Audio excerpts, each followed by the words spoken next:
A Companhia de Água de Esgoto Saneago do Goiás, juntamente com o governo estadual e o governo federal e o governo municipal de Planaltina de Goiás,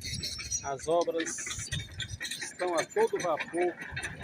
e não para, os operários não param de trabalhar.